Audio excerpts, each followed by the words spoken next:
Welcome to Crisis in Perception. Today, we're diving into a really profound historical puzzle using Bart Ehrman's book, How Jesus Became God, as our guide. We're going to explore how the memory of a person was transformed into a doctrine about God and see the system of belief making in action. So let's just jump right in with the central question, and it is a huge one.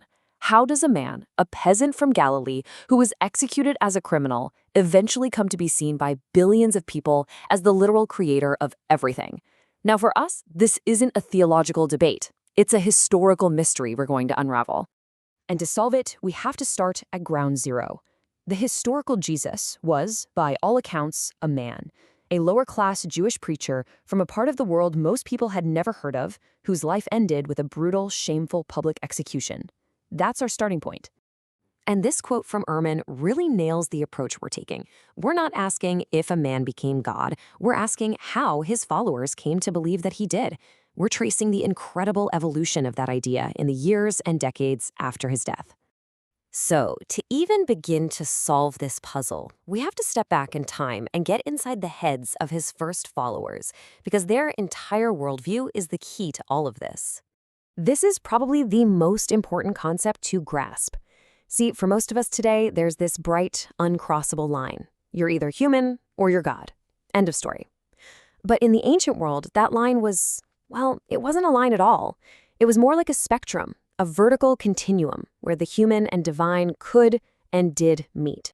You can almost picture it like a divine pyramid. At the very top, you might have the one ultimate God. Then, on a level below, you'd have other great gods.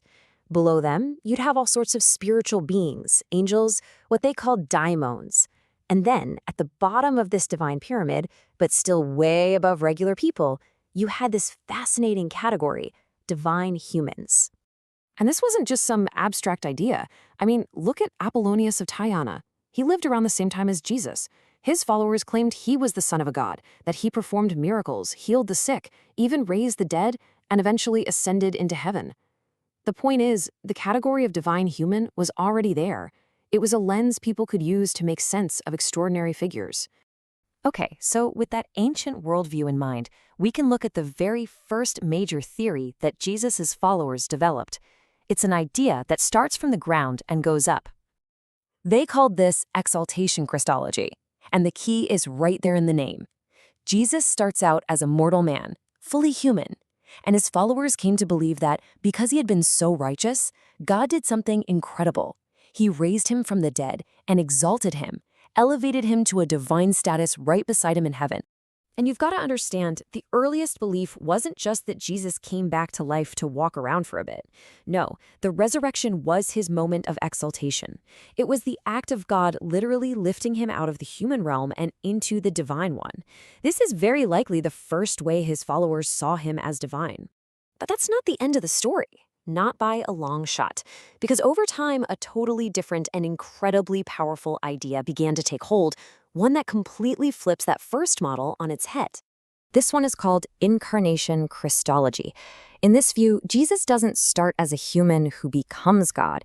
He starts as a divine being who was already there with God from the beginning, who then comes down from the divine realm to become human for a time on earth. The difference here is just fundamental. Was Jesus a man who was lifted up to God, or a God who came down to become a man? Exaltation is like a ladder going up. Incarnation is a ladder coming down. And these two competing ways of thinking would go on to shape Christianity for centuries.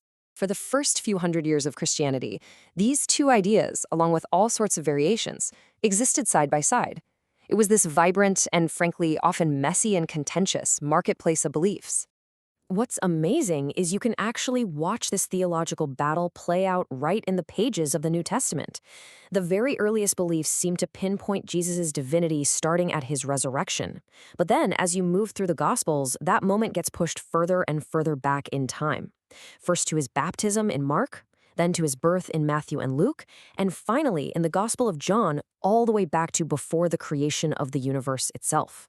And in this battle of beliefs, a winner eventually emerged. The incarnation model, the idea that Jesus was divine from the very beginning, grew more and more dominant. And that older view, the exaltation model, was ultimately pushed to the margins and eventually labeled a heresy. So, what does this all mean? What does this messy, complicated history actually show us? Well, this is where we can finally step back and see the system behind the belief. A lot of us are familiar with words like these from the Nicene Creed. This is the polished, powerful, definitive statement of Christian orthodoxy. It declares that Jesus is fully and completely God, and always was. But here's the absolute core of our analysis today. That creed, that wasn't the starting point. It was the finish line. It was the final product of 300 years of intense debate, political maneuvering, and theological evolution. And that right there, that is the crisis in perception. It's so easy to look at a final, established belief and just assume it was always there, perfect and unchanged from the very beginning. We mistake the beautiful, finished cathedral for the chaotic, muddy, and very human construction site that it once was. And it leaves you wondering, doesn't it? How many of the things we consider timeless truths are really just the end products of a long and forgotten history of debate? Here at Crisis in Perception, we believe that understanding these hidden systems is absolutely crucial. When we see how beliefs are actually formed and fought over, it gives us better tools to see our own world and our own beliefs that much more clearly. We produce this project for free and make it publicly available. If you find this kind of analysis valuable and want to support the time and research that goes into it, please consider becoming a supporter on Patreon. And for a much deeper audio analysis of this topic, check out the deep dive linked right below.